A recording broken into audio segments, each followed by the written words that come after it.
ভালো হয়েছে, যেহেতু ম্যাথ আর বায়োলজি দুটোই দাঁড়িয়েছে। আমার কাছে ম্যাথটা একটু কঠিন লাগছে, বাট ফিজিক্স অনেক ভালো হয়েছে। মেডিকেল কোচিং করছিলাম, মেডিকেলে না হওয়ার পরে ভার্সিটিতেও কোনো জায়গায় হয়নি, লাস্টে এটা দিলাম, এখন আশা করি হবে। সব ধরনের সহযোগিতা আমরা প্রদান করার চেষ্টা করেছি। ওদেরকে সকাল থেকে ওরা আসছে পরীক্ষা দিতে, আমরা তাদের জন্য রুম নাম্বার খোঁজার ক্ষেত্রে তাদেরকে হেল্প করেছি, তাদের রুমে রুমে পৌঁছে দেওয়ার জন্য তাদেরকে হেল্প করেছি।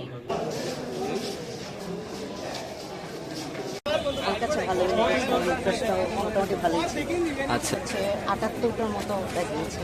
আশা এখানে ঢাকা চারুকলা অনুষদে পরীক্ষা দিয়েছি। কয়েকটা কঠিন ছিল। পরীক্ষার অবস্থা মোটামুটি অনেক ভালো। মানে আমি আর যে ক্লাসে সিট করছিল আর কি, মানে ক্লাসরুমটা অনেক অনেক চুপচাপ ছিল ক্লাসরুমে। তো মানে যারা গার্ড দিছে তারা অনেক হেল্প করছে আমাদের। যখন কোশ্চেন দিছে, কোশ্চেন দেওয়ার পর মানে কোনো সাউন্ড হয় নাই আশেপাশে, মানে আমরা ভালোভাবে এক্সাম দিতে পারছি।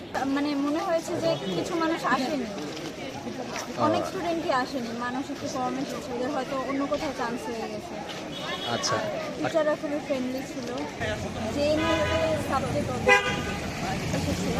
মোটামুটি ওই রকম এতটা হার্ড না, এতটা না, কিন্তু চাইলে নকল করা যেত। অনেকে করছে আর কি, অনেকে দেখাশোনা করছে, আমরা করতে পারছি না, এটা আফসোস। আচ্ছা, দাঁড়ান। নকল করা কি আপনি দেখেছেন কাউকে? হ্যাঁ, কাউকে কি দেখতে পেয়েছেন?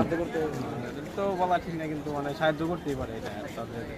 তো আচ্ছা, তাদের ফ্রেন্ড একসাথে পড়ছে, তো ওটা দেখতেই পারে। নকল থেকে কম না এটা। পরীক্ষার পরিবেশ ভালোই ছিল। 75-80টার মতন দাগিয়েছে আর কি। কোয়েশ্চেন স্ট্যান্ডার্ড ছিল। টাফ লেগেছে, বাট টাফ বলতে মানে ক্যালকুলেটর হলে আমার জন্য সুবিধা হতো আর কি ম্যাথে। আমি খুলনাতে দিয়েছি, খুলনাতেও ওয়েটিংয়ে ছিলাম, আরও দু এক জায়গাতে হয়েছে। কোশ্চেন ইজি ছিল, আর বায়োলজিটা আমার কাছে অনেক বেশি ইজি লাগছে। ফিজিক্স একটু হার্ড লাগছে, কেমিস্ট্রি ইজি ছিল। আমি এক্সট্রিমসি বাংলা দেখেছিলাম, বাংলা আলহামদুলিল্লাহ হয়েছে।